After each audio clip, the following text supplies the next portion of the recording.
Aku menghadiri acara ulang tahun pernikahan ayah dan istri barunya dengan hati penuh luka. Di balik kemewahan dan senyum palsu, aku membawa dokumen yang membuktikan bahwa pernikahan itu dibangun di atas pengkhianatan terhadap almarhum ibunya. Malam yang seharusnya penuh kebahagiaan berubah menjadi mimpi buruk keluarga.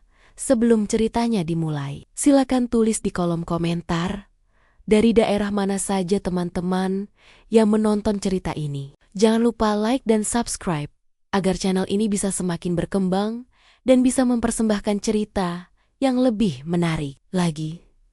Aku berdiri di depan pagar besi hitam yang menjulang tinggi, menatap rumah besar itu dengan perasaan yang sulit kusebutkan. 5 tahun. 5 tahun. Sudah 5 tahun, aku tidak benar-benar kembali ke sini. Pagar itu masih sama. Catnya masih mengilap. Seolah tak pernah disentuh usia, tapi dadaku terasa sesak. Seperti ada sesuatu yang menekan dari dalam. Rumah ini tidak berubah. Namun, aku tahu, akulah yang telah menjadi orang asing. Aku menarik napas panjang sebelum menekan bel. Bunyi nyaringnya menggema, membuat jantungku berdetak lebih cepat. Suara langkah kaki terdengar dari dalam. Lalu pintu terbuka. Seorang perempuan paruh baya, yang ku kenal sebagai bibi jauh ayahku, menyapaku dengan senyum canggung. "Rania, kamu akhirnya datang juga," katanya. Seolah kedatanganku adalah sesuatu yang sudah lama diperkirakan, namun tetap terasa mengganggu. Aku hanya mengangguk dan melangkah masuk. Begitu kakiku menginjak lantai marmer yang dingin, kenangan langsung menyerbu tanpa ampun. Bau rumah ini, perpaduan pembersih lantai dan bunga segar, masih sama seperti dulu. Dulu, ibuku sering berdiri di dekat tangga itu, menungguku pulang sekolah dengan senyum kecil yang selalu berhasil menenangkan dunia. Sekarang, tangga itu kosong, terlalu kosong. Ruang tamu telah diubah. Sofa lama yang dulu menjadi tempat ibu membaca sambil menungguku, kini diganti dengan sofa krem yang terlihat mahal tapi dingin. Di dinding, foto keluarga lama sudah tak ada. Digantikan foto ayah dengan istrinya yang baru, tersenyum rapi, berdiri berdampingan, seolah sejarah dimulai dari mereka. Aku menelan ludah. Rasanya seperti ada tangan tak terlihat yang perlahan mencekik tenggorokanku. Di sudut ruangan, beberapa anggota keluarga sibuk mempersiapkan acara. Ada yang menata bunga, ada yang memeriksa dekorasi, ada pula yang sibuk membicarakan tamu penting yang akan datang malam ini. Semua bergerak dengan antusias, dengan semangat yang terasa berlebihan. Seolah ini adalah perayaan yang pantas dirayakan dengan penuh sukacita. Seolah tidak ada yang pernah hilang dari rumah ini. "Acara ulang tahun pernikahan ayahmu akan besar," kata salah satu sepupuku sambil tersenyum. Suaranya ringan. "Kamu pasti kaget lihat persiapannya." Aku membalas dengan senyum tipis. Mereka tidak tahu, atau pura-pura tidak tahu, bahwa kata pernikahan selalu menjadi duri bagiku. Ayah menikah lagi hanya 3 bulan setelah pemakaman ibu. 3 bulan. Waktu yang bahkan belum cukup bagiku untuk berhenti mencium aroma obat di kamar ibu. Tapi keluarga ini menyebutnya takdir, menyebutnya kebutuhan, menyebutnya keputusan terbaik. Ayah dan aku hanya anak yang dianggap belum dewasa untuk mengerti. Aku berjalan perlahan menyusuri rumah, seolah kakiku bergerak sendiri. Setiap langkah membawa bayangan masa lalu. Aku berhenti di depan sebuah kamar yang pintunya kini tertutup rapat. Dulu, itu kamar ibu, tempat ia menghabiskan hari-hari terakhirnya dengan tubuh lemah dan mata yang sering kosong menatap langit-langit. Aku tahu aku tidak diizinkan masuk, tapi tanganku tetap terangkat, menyentuh gagang pintu yang dingin. Kamar itu sekarang sudah dipakai.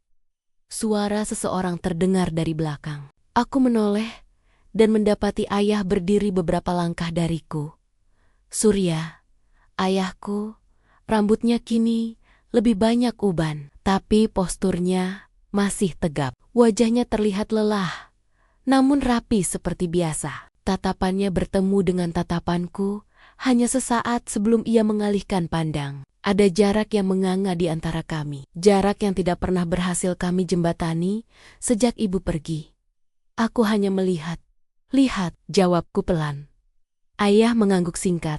Tidak ada pelukan. Tidak ada tanya kabar yang tulus. Hanya keheningan yang kaku. Kamu bisa istirahat di kamar tamu. Malam ini akan ramai. Aku mengangguk lagi. Kata-katanya terasa seperti perintah. Bukan ajakan. Seperti aku ini tamu. Bukan anak yang pernah tumbuh di rumah ini.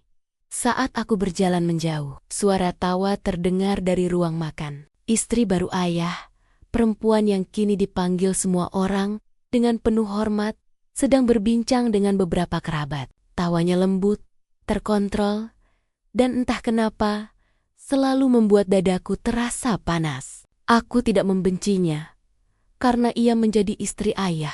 Aku membencinya, karena kehadirannya selalu mengingatkanku pada ibuku yang dilupakan terlalu cepat.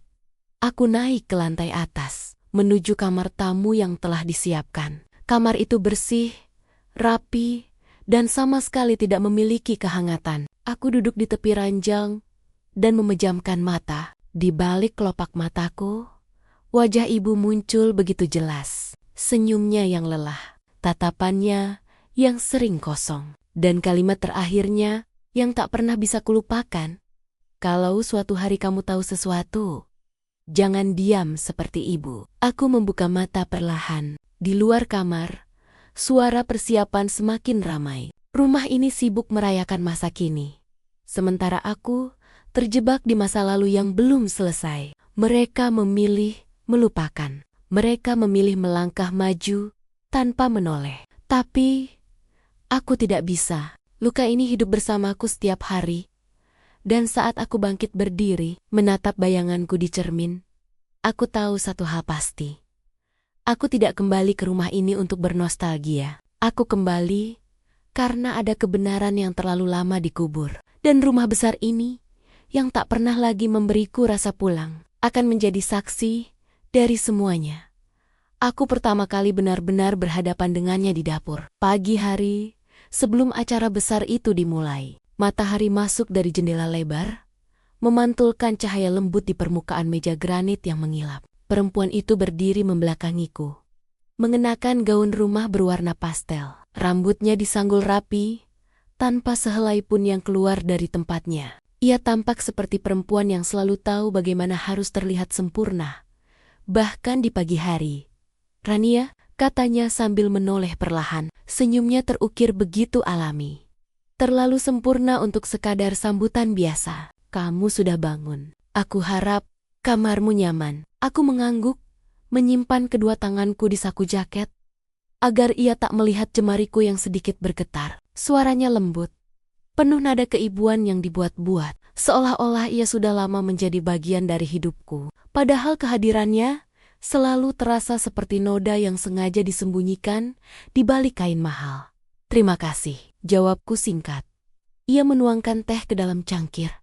Gerakannya pelan dan terkontrol. "Aku tahu, ini pasti tidak mudah untukmu," katanya. Lalu meletakkan cangkir itu di depanku. Kembali ke rumah, setelah sekian lama, aku menatap cairan teh yang masih mengepul. Kata-katanya terdengar penuh empati. Tapi ada sesuatu yang kosong di baliknya. Seperti kalimat yang sudah sering diucapkan, dihafal, lalu digunakan kapanpun diperlukan. "Aku hanya datang karena diundang," jawabku jujur. Senyumnya sedikit mengeras, meski hanya sesaat. "Tentu, bagaimanapun, ini acara keluarga." Ia berhenti sejenak, lalu menambahkan dengan nada yang lebih halus. "Aku selalu berharap kita bisa lebih dekat." Kata-kata itu membuat dadaku terasa sesak. Dekat, kata yang terdengar sederhana, namun bagiku terasa seperti penghinaan kecil yang dibungkus sopan. Aku mengangkat pandangan dan untuk pertama kalinya menatap matanya dengan lebih lama. Matanya jernih, tenang, tapi terlalu waspada. Mata seseorang yang terbiasa menyembunyikan sesuatu. Melihatnya seperti itu membuat ingatanku melayang ke masa lalu, ke hari-hari ketika ibuku masih ada. Saat itu, perempuan ini belum duduk di dapur rumah kami. Tapi namanya sudah mulai disebut-sebut. Awalnya hanya sebagai teman ayah, lalu rekan kerja, kemudian orang baik yang membantu. Ibuku tidak pernah berkata apa-apa. Ia hanya semakin sering diam. Semakin sering menatap kosong keluar jendela, seolah sedang mempersiapkan dirinya untuk sesuatu yang tidak ingin ia terima. Aku ingat suatu sore, ibuku duduk di tepi ranjang, memegang ponselnya dengan tangan gemetar. Wajahnya pucat, matanya merah. Saat aku bertanya, ia hanya tersenyum kecil dan berkata, ia lelah. Tapi malam itu, aku melihat namanya muncul di layar ponsel ayah. Nama perempuan yang kini berdiri di hadapanku, menuangkan teh dengan senyum penuh pengorbanan. Kamu mirip ibumu, katanya tiba-tiba, memutus lamunanku. Tatapanmu. Aku menegang. Aku tidak merasa begitu. Ia tertawa kecil, seolah ucapannya adalah pujian. Ibumu, perempuan yang kuat, sangat sabar. Aku selalu kagum padanya. Kata-kata itu meluncur begitu lancar dari bibirnya, hingga membuat perutku terasa mual, kagum. Jika ia benar-benar kagum, mengapa ia kini duduk di tempat yang seharusnya tidak pernah ia duduki? Aku berdiri, tak sanggup lagi duduk berhadapan dengannya. Aku harus keluar sebentar, kataku singkat. Saat aku melangkah pergi, aku bisa merasakan tatapannya menempel di punggungku. Tatapan yang bukan penuh kasih, melainkan perhitungan. Seolah ia sedang mengukur seberapa besar ancaman yang kubawa. Di luar dapur, aku bertemu beberapa kerabat yang menyapaku ramah. Mereka memuji betapa anggunnya istri baru ayah. Betapa beruntungnya ayah mendapat pasangan yang begitu perhatian. Aku hanya tersenyum. Sementara kepalaku dipenuhi potongan-potongan masa lalu yang tak pernah benar-benar menyatu. Aku ingat hari ketika ibuku jatuh sakit lebih parah. Ayah tidak ada di rumah. Ponselnya tidak bisa dihubungi. Perempuan itu yang menemaninya ke rumah sakit. Katanya, perempuan itu pula yang kemudian menjadi orang pertama yang menenangkan ayah saat ibu meninggal. Semuanya terasa terlalu cepat, terlalu rapi. Seolah sebuah rencana yang telah lama disusun, menunggu waktu yang tepat untuk dijalankan. Menjelang siang, aku kembali bertemu dengannya di ruang tamu. Ia sedang memberi arahan pada beberapa orang tentang dekorasi acara malam nanti. Semua mendengarkan dengan patuh. Ia tampak seperti nyonya rumah yang sah, yang berhak mengatur segalanya. Saat melihatku, ia kembali tersenyum. Rania, nanti malam kamu duduk di dekat ayah. Ya, katanya, keluarga harus terlihat utuh. Utuh. Kata itu terasa seperti ejekan. Aku mengangguk. Tanpa suara. Dalam hati, ada api kecil yang mulai menyala. Setiap senyumnya, setiap kata manisnya, hanya semakin menguatkan keyakinanku bahwa ada sesuatu yang salah sejak awal. Saat aku naik kembali ke kamar, aku menutup pintu dan bersandar di baliknya. Napasku terasa berat. Ingatan tentang ibuku, tentang pesan terakhirnya, tentang semua kejanggalan yang pernah kuabaikan, kini berputar-putar tanpa henti. Perempuan itu mungkin terlihat lembut di mata semua orang. Tapi bagiku, senyumnya terlalu rapi untuk jujur. Dan saat aku membuka tas dan melihat map coklat yang selama ini selalu kubawa, aku tahu satu hal. Senyum itu tidak akan bertahan lama. Tidak setelah kebenaran menemukan jalannya untuk keluar. Ibuku pergi dengan cara yang terlalu sunyi untuk disebut kematian biasa. Ia tidak meninggal dalam teriakan, tidak pula dalam kepanikan. Ia pergi dalam diam, seperti seseorang yang sudah terlalu lama kelelahan untuk melawan. Hingga hari ini, ingatan tentang hari-hari terakhirnya masih menempel di benakku, seperti bayangan yang muncul setiap kali aku mencoba menutup mata. Saat itu, ibuku sering mengeluh sakit kepala dan nyeri di dada. Dokter menyebutnya kelelahan, stres, tekanan darah yang naik turun. Ia diberi obat penenang ringan dan vitamin, lalu disuruh banyak istirahat. Tapi aku tahu, sakit ibu bukan hanya soal tubuh. Ada sesuatu yang menggerogoti dari dalam. Sesuatu yang tak bisa dilihat lewat hasil pemeriksaan. Ia semakin pendiam. Pagi-pagi, duduk lama di teras. Memandangi halaman tanpa benar-benar melihat apapun. Jika aku bertanya, ia selalu menjawab, "Ibu cuma capek," tapi matanya berkata lain. Matanya seperti menyimpan terlalu banyak kata yang tak pernah keluar.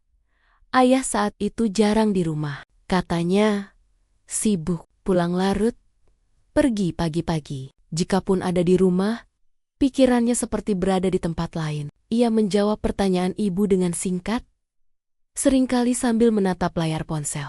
Aku pernah memergokinya tersenyum kecil saat membaca pesan. Senyum yang tidak pernah ia berikan pada ibu lagi. Aku masih ingat suatu malam, ketika ibu duduk di tepi ranjangku. Tangannya dingin saat menggenggam jemariku. Kalau suatu hari ibu tidak ada, katanya pelan, "Kamu harus kuat." Aku menertawakannya waktu itu. Menyuruhnya berhenti bicara aneh-aneh. Tapi ia hanya tersenyum. Senyum yang terlalu sedih untuk seorang ibu yang seharusnya masih punya banyak waktu. Beberapa minggu sebelum ia meninggal, ibu sempat dirawat di rumah sakit. Ayah jarang menemani. Alasannya selalu sama. Pekerjaan yang sering datang justru perempuan itu, yang saat itu masih diperkenalkan sebagai teman ayah. Ia membawa buah, bunga, dan senyum simpati. Semua orang memujinya, menyebutnya baik dan perhatian. Ibuku pun mengucapkan terima kasih dengan suara lemah. Tapi setiap kali perempuan itu pergi, ibu selalu memalingkan wajah ke dinding. "Ayahmu berubah," kata ibu suatu sore. Suaranya hampir tak terdengar, tapi ibu terlalu lelah untuk bertanya. Itulah kalimat terakhir yang benar-benar jujur darinya. Ibu meninggal dini hari, saat hujan turun pelan. Dokter bilang, jantungnya berhenti. Semua orang menerima penjelasan itu dengan mudah. Aku pun awalnya begitu. Aku terlalu sibuk berduka untuk curiga. Terlalu sibuk merasa kehilangan untuk bertanya, apakah semuanya benar-benar sesederhana itu? Setelah pemakaman, hidup bergerak terlalu cepat. Ayah terlihat tegar. Terlalu tegar. 3 bulan kemudian, ia mengumumkan akan menikah lagi. Aku masih mencium bau tanah basah di ingatanku saat mendengar kabar itu. Rumah langsung ramai dengan rencana baru, tawa baru, wajah baru. Seolah ibuku hanyalah bab yang sudah selesai dibaca dan boleh ditutup rapat-rapat. Aku pergi, menjauh. Tapi luka tidak ikut, tertinggal. Butuh waktu hampir setahun sebelum aku berani membuka kembali barang-barang ibu. Di sebuah kota kecil, aku menemukan ponsel lamanya. Baterainya hampir mati, tapi masih menyimpan pesan-pesan yang tak pernah kuhapus. Pesan-pesan dari ayah yang makin jarang, makin singkat. Dan di sela-selanya, ada pesan masuk dari nomor yang tak kusimpan. Pesan yang bernada dingin, menuntut, seolah menyalahkan ibu atas sesuatu yang tak pernah ia jelaskan padaku. Aku mulai mencatat tanggal, mencocokkan pesan dengan perubahan sikap ibu, dengan hari-hari ketika ayah pulang larut, dengan malam-malam ketika ibu menangis diam-diam di dapur. Semakin aku menyusun potongan itu, semakin jelas gambarnya. Aku mendatangi rumah sakit tempat ibu dirawat, berpura-pura membutuhkan salinan rekam medis. Dari sana, aku tahu ibu mengalami tekanan darah ekstrem yang dipicu stres berat. Ada catatan singkat dari seorang dokter tentang kondisi psikis ibu, tentang kecemasan yang berkepanjangan, catatan yang tak pernah dibicarakan ayah. Aku juga menghubungi perawat yang dulu sering berjaga malam. Dengan ragu, ia bercerita bahwa ibu sering terbangun sambil menangis, menyebut nama ayah, dan mengatakan, ia tidak sanggup lagi. Kalimat itu menghantamku lebih keras dari apapun. Semua percakapan kecil yang dulu kuanggap sepele kini terasa seperti kepingan kebenaran yang terlambat kusadari. Setiap potongan membuat dadaku semakin sesak. Ibuku tidak pergi begitu saja. Ia didorong perlahan, hari demi hari, oleh rasa ditinggalkan, dikhianati, dan dipaksa kuat sendirian. Malam ini, di kamar tamu rumah besar itu, aku duduk dengan map coklat terbuka di hadapanku. Di dalamnya ada salinan pesan, catatan dokter, dan tanggal-tanggal yang kususun dengan rapi. Tanganku bergetar, bukan karena ragu, tapi karena marah yang tertahan terlalu lama. Ibuku pergi dalam diam, karena tidak ada yang mau mendengarnya. Dan aku bersumpah, aku tidak akan mengulang kesalahan yang sama. Jika aku harus bersuara, aku akan bersuara. Untuk ibu, untuk kebenaran, untuk diriku sendiri. Aku tidak pernah berniat menjadi penyelidik atas hidup orang tuaku sendiri. Awalnya, semua yang kulakukan hanyalah mencoba memahami mengapa ibuku pergi dengan cara yang begitu sunyi. Namun rasa ingin tahu itu perlahan berubah menjadi kebutuhan. Kebutuhan untuk memastikan bahwa duka yang kurasakan tidak berdiri di atas kebohongan. Semua bermula dari satu transfer bank yang kutemukan secara tak sengaja. Saat membersihkan surel lama ibu, ada notifikasi keuangan yang tertinggal di arsip. Nominalnya tidak besar, tapi berulang. Tanggalnya selalu sama, setiap bulan, di minggu yang sama. Pengirimnya adalah rekening ayah. Penerimanya sebuah rekening atas nama perempuan itu, yang saat itu masih disebut teman. Aku menatap layar lama sekali, berharap ada penjelasan sederhana yang bisa menghapus kecurigaanku. Tapi penjelasan itu tidak pernah datang. Aku mencetak mutasi rekening yang bisa kuakses, lalu mulai menandai tanggal-tanggalnya. Aku mencocokkannya dengan kalender lama ibu yang kutemukan di laci meja rias. Di sana, ibu menulis catatan kecil. Surya pulang malam, kepala sakit, janji dibatalkan, dan yang paling menusuk, sendiri lagi. Polanya terlalu rapi untuk disebut kebetulan. Setiap transfer, setiap kepulangan ayah yang terlambat, selalu diikuti catatan ibu yang semakin pendek. Seolah kata-katanya ikut menghilang bersama harapannya.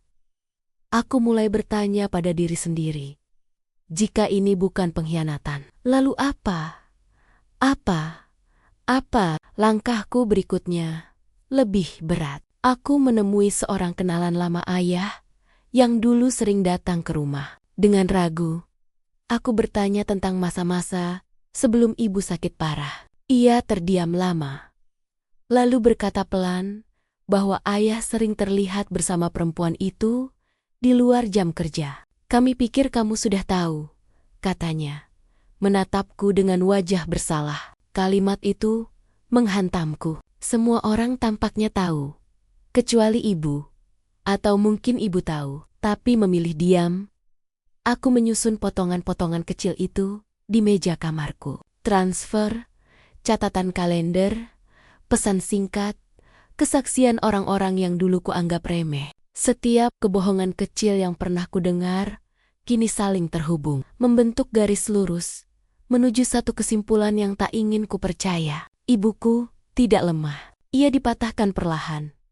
Aku teringat bagaimana ayah sering mengatakan ibu terlalu sensitif. Bagaimana ia menyebut tangisan ibu sebagai drama, kecemasannya sebagai hal sepele. Kata-kata itu kini terasa seperti pisau yang diasah berulang kali, diarahkan pada satu titik yang sama, harga diri dan kewarasan ibuku. Setiap kali ibu mencoba bertanya, ayah memilih menghindar. Setiap kali ibu meminta kehadiran, ayah memberi alasan. Tekanan itu menumpuk, hari demi hari, tanpa jeda.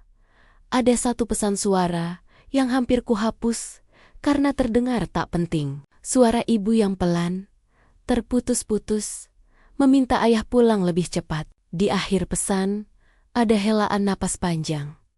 Lalu kalimat lirih. Ibu capek bertahan sendirian. Aku mendengarkannya berulang kali, hingga dadaku terasa sesak. Bagaimana mungkin kalimat sesederhana itu diabaikan? Aku juga menemukan catatan dokter yang lebih lengkap. Seorang dokter menuliskan bahwa kondisi ibuku memburuk karena tekanan psikis berkepanjangan, bukan semata-mata penyakit fisik. Catatan itu tidak pernah dibawa pulang. Tidak pernah. dibicarakan. Seolah tak penting. Padahal di sanalah tertulis jelas bahwa ibuku membutuhkan dukungan emosional, bukan hanya obat.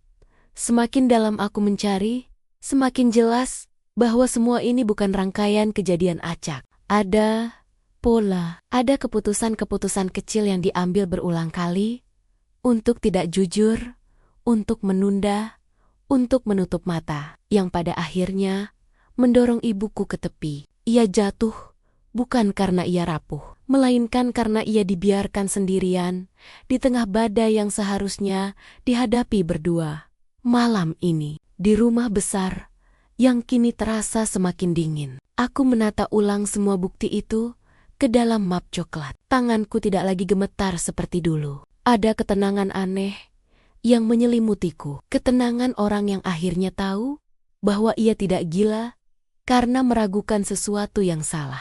Aku tidak sedang mencari kambing hitam. Aku mencari keadilan bagi seseorang yang tak lagi bisa membela diri. Aku tahu, saat bukti-bukti ini kubuka, tidak akan ada jalan kembali. Aku akan disebut pembuat onar, anak durhaka, perusak nama baik keluarga. Tapi diam berarti mengkhianati ibuku untuk kedua kalinya. Dan itu adalah hal yang tidak sanggup kulakukan.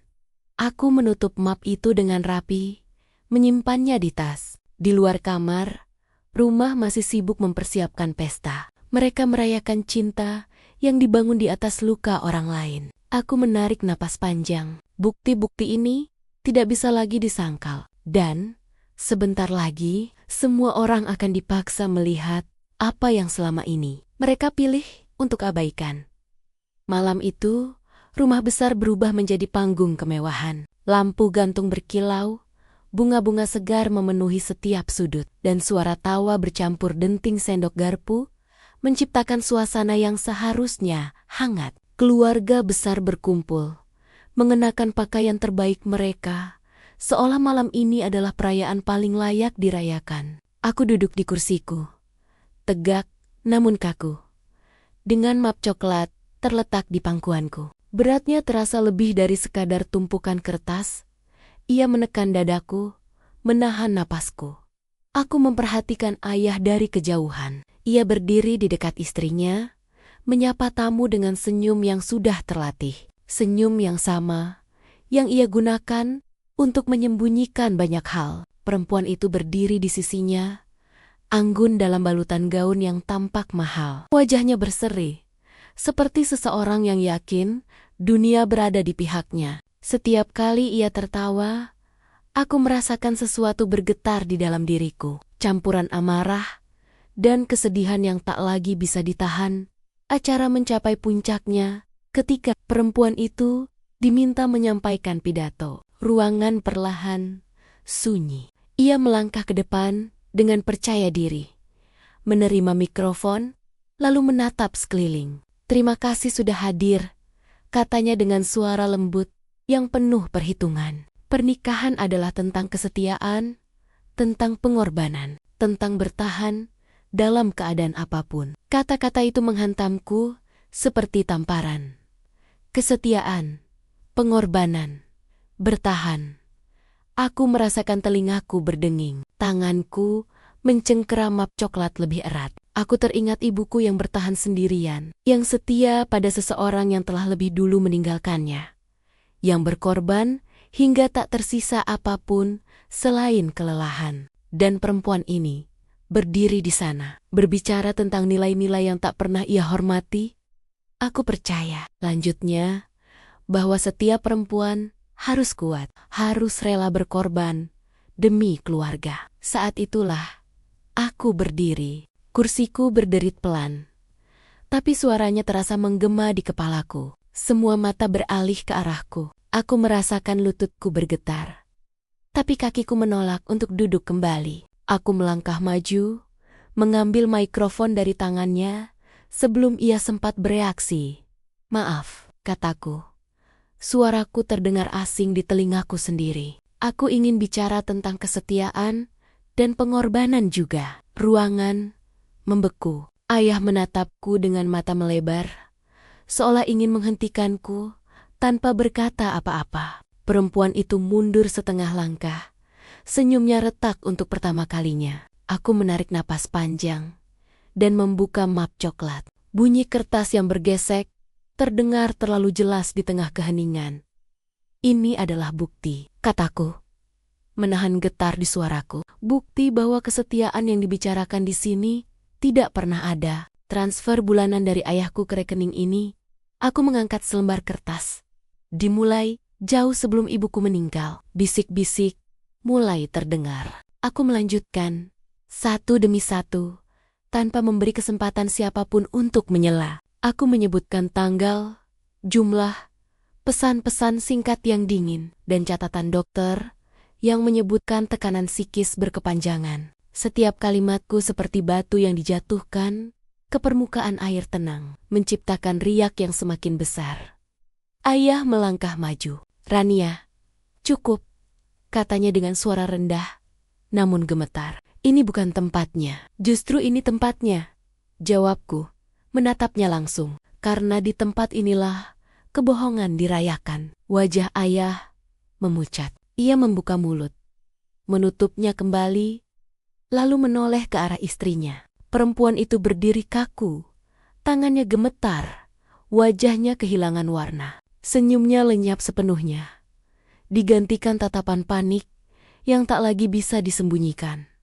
"Apa yang kamu lakukan ini?" salah satu paman berseru. "Kamu mempermalukan keluarga." Aku menoleh ke arahnya. "Yang mempermalukan keluarga adalah kebohongan," kataku tegas. "Ibuku tidak mati karena ia lemah. Ia hancur karena ditinggalkan." Keheningan jatuh begitu berat, hingga aku bisa mendengar napasku sendiri. Beberapa orang menunduk, beberapa menatapku dengan amarah, dan sebagian lain tampak bingung, seolah baru pertama kali melihat retakan yang selama ini ditutupi. Aku merasakan air mata menggenang, tapi aku menolaknya jatuh. "Aku tidak akan menangis malam ini."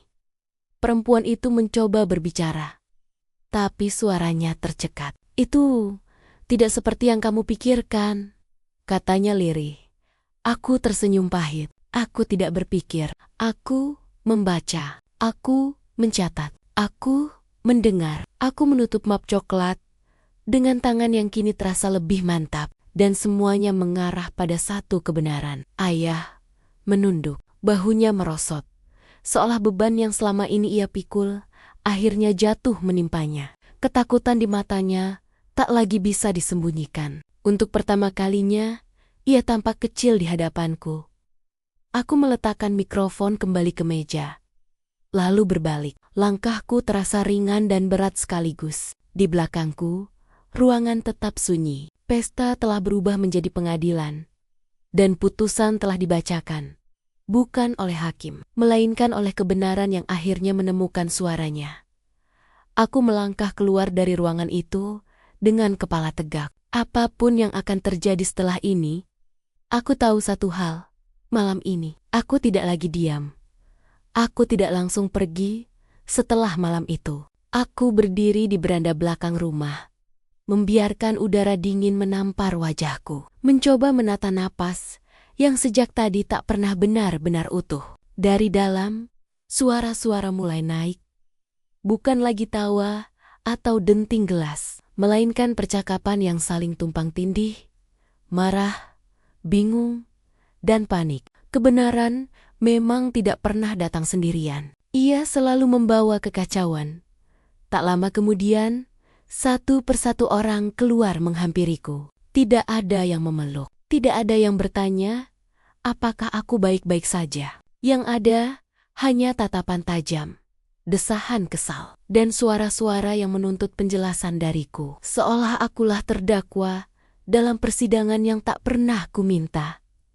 "Kamu tahu apa yang sudah kamu lakukan?" Suara seorang bibi terdengar paling keras. "Nama baik ayahmu hancur malam ini." Aku menatapnya tanpa berkedip. "Nama baik dibangun dari kejujuran," jawabku pelan. "Bukan dari kebohongan." Ia mendecak, lalu berpaling seolah jijik. Yang lain ikut menyahut.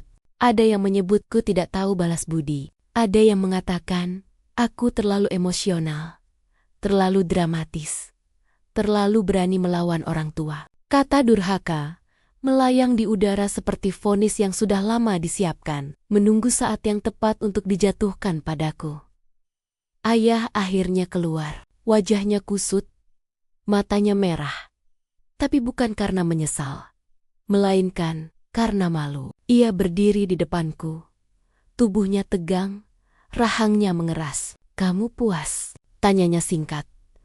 Aku menggeleng perlahan. Aku hanya ingin ibu tidak terus disalahkan, bahkan setelah meninggal. Ia menghela napas berat, lalu berkata dengan suara yang lebih dingin dari malam itu sendiri, "Apapun yang terjadi di antara orang tua adalah urusan kami. Kamu tidak berhak membukanya di depan semua orang." Kalimat itu menusuk lebih dalam daripada semua tuduhan lain. Aku menyadari, bagi ayah, kebenaran bukanlah soal benar atau salah, melainkan soal siapa yang berhak bicara. Dan aku, dalam posisinya, tidak punya hak apapun selain diam.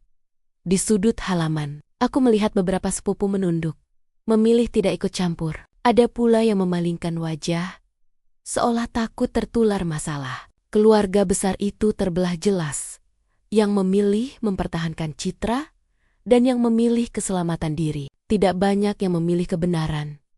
Perempuan itu, istri ayah, akhirnya keluar juga. Ia tidak lagi anggun, bahunya turun, wajahnya tegang, tapi masih berusaha menjaga kendali. Ia menatapku dengan pandangan yang sulit kuartikan, antara marah dan takut. "Kamu tidak tahu apa-apa tentang pernikahan," katanya lirih, namun tajam. "Kamu hanya melihat dari satu sisi." Aku tersenyum tipis. "Satu sisi yang hidup dengan rasa sakit," balasku. "Itu sudah cukup bagiku." Ia tidak menjawab. Mungkin karena untuk pertama kalinya, kata-kataku tidak bisa dipatahkan dengan senyum atau pidato. Tapi itu tidak berarti aku menang. Di rumah ini, menang bukanlah soal siapa yang benar, melainkan siapa yang paling kuat didukung. Malam semakin larut, dan satu persatu tamu pulang dengan wajah canggung. Beberapa memeluk ayah, memberinya dukungan. Tidak satu pun mendatangiku. Aku berdiri sendirian di bawah lampu taman yang temaram, menyadari betapa cepat seseorang bisa berubah menjadi asing ketika ia berhenti patuh. Saat aku masuk kembali ke dalam rumah untuk mengambil tasku, aku mendengar bisikan-bisikan itu. "Sayang sekali," kata seseorang. Padahal ayahnya baik. Yang lain menimpali, "Anak perempuan memang emosional." Aku melewati mereka tanpa menoleh.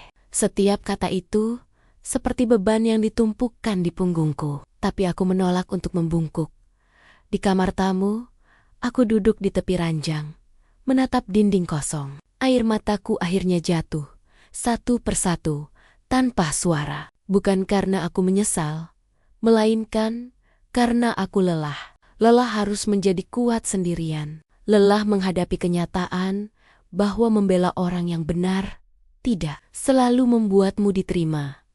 Aku belajar malam itu bahwa kebenaran tidak selalu datang dengan pelukan atau pengakuan. Kadang ia datang bersama pengusiran halus, bersama tatapan dingin, bersama label buruk yang ditempelkan tanpa ragu. Aku belajar bahwa keluarga bisa menjadi tempat paling keras untuk berkata jujur. Namun di balik semua itu, ada satu hal yang tidak bisa mereka ambil dariku. Aku tidak lagi ragu pada diriku sendiri. Aku tidak lagi bertanya, apakah aku berlebihan? Apakah aku salah paham? Apakah aku terlalu sensitif? Aku tahu apa yang kulihat, apa yang kudengar, dan apa yang kurasakan. Dan itu nyata. Aku mengemasi barang-barangku malam itu juga. Tidak ada yang menahanku. Tidak ada yang mengantarku sampai pintu. Saat aku melangkah keluar, aku menoleh sekali lagi ke rumah besar itu. Rumah yang pernah menjadi duniaku, lalu berubah menjadi tempat yang menolakku. Aku tidak membenci mereka. Aku hanya berhenti berharap. Aku mungkin disebut anak durhaka di mata keluarga. Tapi di hadapan diriku sendiri, aku akhirnya menjadi anak yang jujur. Dan itu, bagiku, jauh lebih berharga daripada penerimaan yang dibangun di atas kebohongan. Aku meninggalkan rumah itu menjelang subuh. Ketika langit masih berwarna abu-abu pucat dan sisa-sisa malam menempel di dedaunan, gerbang besi terbuka perlahan, berderit pelan, seolah ikut mengucapkan perpisahan yang tak pernah diminta. Di belakangku, rumah besar itu berdiri diam, megah, dingin, dan asing. Untuk pertama kalinya sejak aku kecil, aku melangkah pergi tanpa menoleh lagi. Bukan karena aku tidak peduli, melainkan karena aku akhirnya tahu menoleh hanya akan menyeretku kembali ke tempat yang tidak pernah benar-benar memelukku.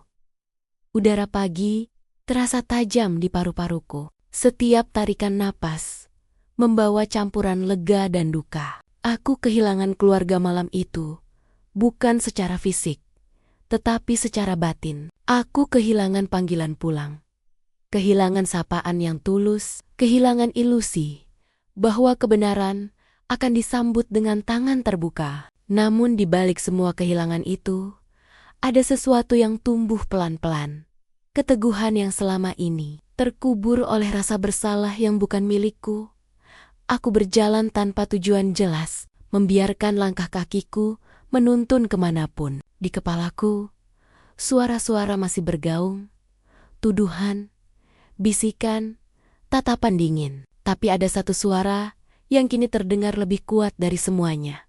Suaraku sendiri, suara yang selama bertahun-tahun ku pendam karena takut dianggap berlebihan, takut dicap tidak tahu diri, takut melukai orang-orang yang seharusnya melindungiku. Aku menyadari betapa seringnya aku mengalah, bukan demi damai, melainkan demi diterima, dan betapa mahal harga yang harus kubayar untuk penerimaan semu itu.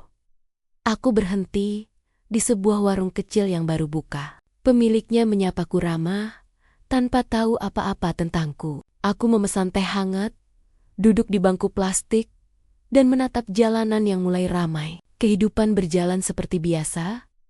Orang berangkat kerja, motor melintas, matahari perlahan naik. Dunia tidak runtuh hanya karena satu keluarga retak. Kesadaran itu pahit sekaligus menenangkan. Artinya, aku boleh memulai lagi. Tanpa harus menunggu izin siapapun, pikiranku kembali pada ibuku. Pada senyumnya yang lelah, namun selalu berusaha utuh. Pada caranya menyembunyikan sakit, agar orang lain tidak repot. Pada pesan terakhirnya, yang dulu terdengar seperti firasat. Aku mengerti sekarang. Diamnya bukan kelemahan, melainkan kelelahan. Dan suaraku hari itu, di ruang penuh kemewahan, adalah suara yang tidak sempat ia keluarkan. Aku tidak menyelamatkannya, tapi aku memastikan ia tidak terus disalahkan. Dan itu, bagiku, adalah bentuk cinta yang tersisa.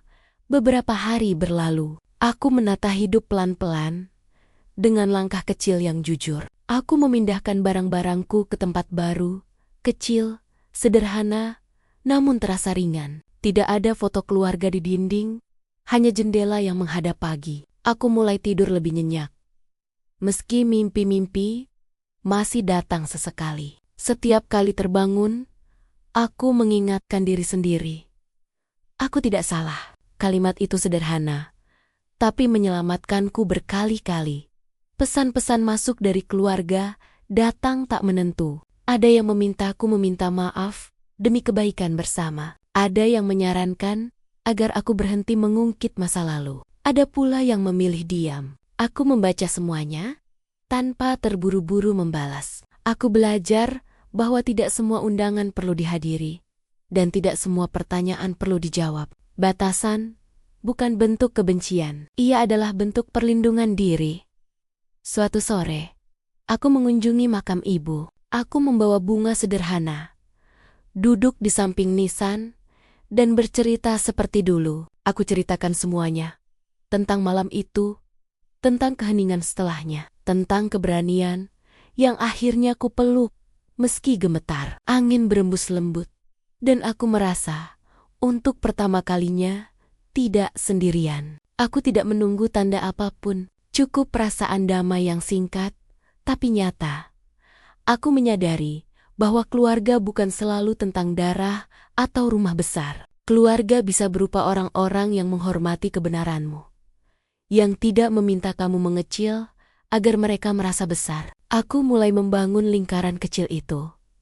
Teman-teman yang mendengar tanpa menghakimi, pekerjaan yang memberiku ruang bernapas, rutinitas yang memulihkan. Tidak sempurna, tapi jujur, malam hari aku sering menulis, bukan untuk membalas dendam, bukan untuk membuka aib, melainkan untuk mengurai. Kata-kata menjadi tempatku menaruh emosi tanpa harus menyakiti siapapun. Dari sana aku belajar bahwa keberanian bukan hanya berdiri di depan banyak orang, melainkan juga bertahan setelahnya, menjaga diri saat sorotan padam, dan kamu kembali sendirian. Kadang, rasa rindu datang tanpa permisi. Rindu pada masa ketika semuanya tampak lebih sederhana, ketika aku percaya rumah selalu menunggu. Aku mengizinkan rindu itu ada, tanpa membiarkannya mengendalikan langkahku. Kehilangan tidak harus ditolak. Ia perlu diakui agar tidak menggerogoti dari dalam. Kini, ketika aku menatap masa depan, aku tidak lagi memintanya untuk adil. Aku memintanya untuk jujur. Jika harus berdiri sendiri demi kebenaran, aku tahu aku sanggup. Aku telah melakukannya. Aku telah kehilangan keluarga, tapi tidak kehilangan diriku. Aku telah kehilangan tempat pulang, tapi tidak kehilangan suara.